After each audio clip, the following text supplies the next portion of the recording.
Ikigo kijejwe guteza imbere igisata c'ikawa mu Burundi Odeka cashize ahabona ikawa yabaye ya mbere ni mu gihe hari hatunganijwe ihiganwa mu gihugu cose ryo kuraba ikawa yabaye ya mbere ya Kanovera. Umuyobozi mukuru wa Odeka Nindabira Jean Dodier arashimira amashira hamwe yaje mu ihiganwa akabasaba kubungabunga akanovera k'ikawa kugira ngo ikawa y'u Burundi ibi ya mbere no kwisoko mpuzamakungu. Intumbero y'uno munsi ibikorwa byabereye ahantu kwari uguheraheza igikorwa c'ihiganwa y'amakawa yo ngaha mu Burundi kugira ngo turabe ayafise akanovera gusumba ayandi.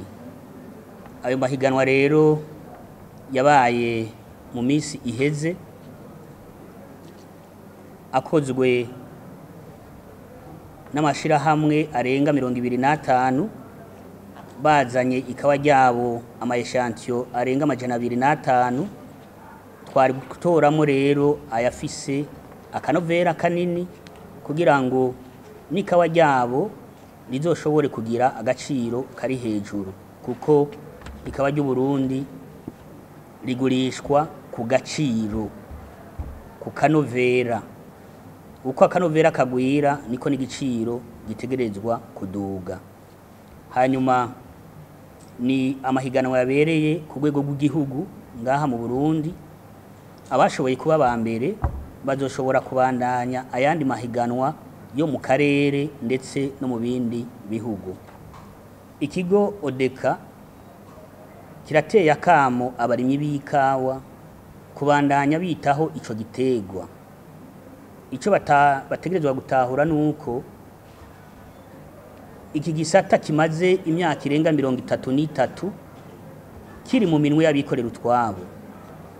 Muri ico gihe abagikoreyemwo bari bafise intumbero y'inyungu nyinshi gusumba umurimyi w'ikawa. Ubu rero guhera mu mwaka wa 2020 aho leta yasubijemwe akarenge, leta ifise intumbero yo guteza imbere ico gitega c'ikawa hamwe n'abarimyi bakirima mu kugerageza kubaronderera igiciro kiri hejuru biciye mu kanovera k'ikawa. Umwana avutse ararindira imyaka myinshi kugira kure, rero niho leta icinjira neza muri ico gisata. Inyuma y'iyo myaka tuko tugerageza uburyo bwose biciye mu kigo Odeka kugira ngo tubandanye twohereza abo barimyi. Mu myaka mikeya tuko turakora igiciro caraduze n'ubu twifuza yuko kizobandanya kiduga kuko muri iyo myaka ine cavuye ku mafaranga 500 kugera ku 1380 ku kilo c'ibiturumbwe. Ntiduhengeshanya rero gukora mugabo nabo tubasaba yuko bokwita ico giterwa kugira ngo turonke ikawa rya kanovera rizozana amahera menshi, ni naho nabo bazokungukira amahera atari make. Umuyobozi w'ubuhinga mu kigo Odeka arasigura ingene amakawa yahiganywe n'ingene yarushanijwe, akavuga kandi ko bagomba kuzana imivyaro mishasha kugira ngo ikawa y'u Burundi igumana kanovera. Ihiganwa ni higanwa idasanzwe koko kuko ripfa kuba mu mwanya wose no mu bihe byose.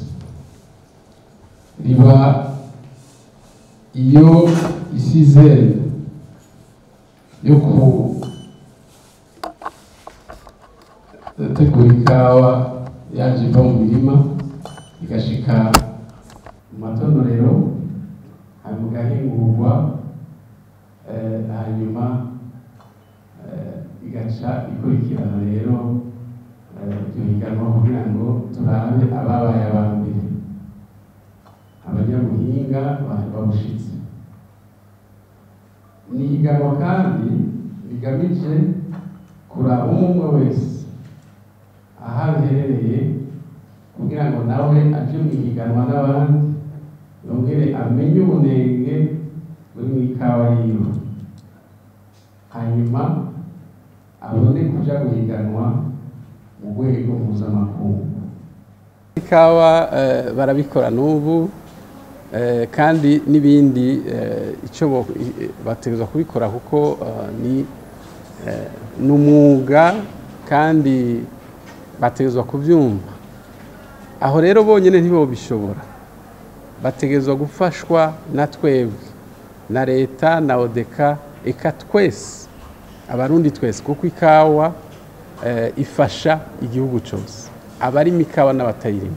Nico gituma leta n'abandi bose bategezwa gushyiramo ingufu zose kugira ngo turonke uburyo bw'uko umurimyi kuba akanovera kava hariya hasi, yuko umurimyi arima ikawa nyinshi kandi akayikorera akaronka akanovera.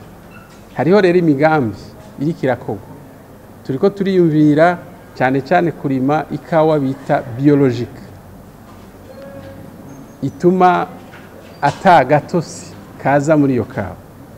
Turiko turiyumvira ibyo bita certification mu makawa y'u Burundi. Turiko turiyumvira no kurima ikawa nyinshi kandi y'akanovera kandi yimbuka gusumvya. Nico gituma icambere duherako ni hajya ku ruhande bita la recherche. Turiko turiyumvira kugira ico bita la variété productive, plus productive, isumba izindi twahora turima, kuko ikawa yimaze imyaka myinshi ni kujya ko umuntu irasaza. Nico gituma rero dutegerezwa gufasha umurimyi mu mpande zose gushika aho wenyene ayishorera akaronka amahera bivanye n'akanovera k'ikawa yashoye. Umunyamabanga ntayegahezwa mu bushikiranganje ujejwe uburimyi n'ubworozi nawe amenyesha ko leta iriko irakora ibishoboka byose kugira ngo inagure ibisata byinjiza amahera mva makungu. Igiterwa c'ikawa si igiterwa gisanzwe nk'ibindi, ni igiterwa cinjiriza amafaranga y'agaciro igihugu. Amafaranga heza agafasha igihugu mu kugura ibindi bikoresho gikenera hanze bigugwa hasohotse amahera y'agaciro. Ikawa rero igasahiriza kugira amafaranga aboneke. Leta y'u Burundi ifise ihangiro y'ihugwiza umwimbu ku rugero rwo hejuru kugira ngo umunwa wese mu Burundi ronke icaburyo, umufuko wose uronke amafaranga. Iryo ni ihangiro leta y'u Burundi yihaye. Umurundi wese arinda gucaja inyuma ku neza y'igihugu, ku neza y'umuryango, abuzukuru n'abuzukuruza biwe. Tukibuka yuko ibyo turiko turakora byose ntitubikora twe tuha umunsi, turiko turagenda. Ngako turifuza yuko abuzukuru bazovuka bazosanga igihugu ari ciza, igihugu cahindutse. Aba kandi nagomba rero ntera ndabwira yuko huguruwe igisata cyo kwigisha no kumenyekanisha igiterwa c'ikawa mu Kigodeka. Niyo bita Centre de Rayonnement de Formation et de Formation de Café. Aho umuntu wese azohoraza kwiyongera ubwenge mu bijanye n'igisata c'ikawa. Leta y'u Burundi ivize umurindi munini kugira ngo igisata c'ikawa gishore kuvyuka. Ibiterwa byose njabuka amazi bishore kuvyuka kugira ngo bibandanye bisahiriza n'iryaterambere ry'igihugu, bidufasha gushira mu ngiro imbono y'umukuru w'igihugu. Mu gusozera iryo higanwa ry'amakawa ya kanovera hakaba hatanzwe amasertifika ku mashira hamwe n'amakoperative y'abarimyi b'ikawa ku makawa 22 yabaye ya mbere mu makawa 205 yari yahiganywe.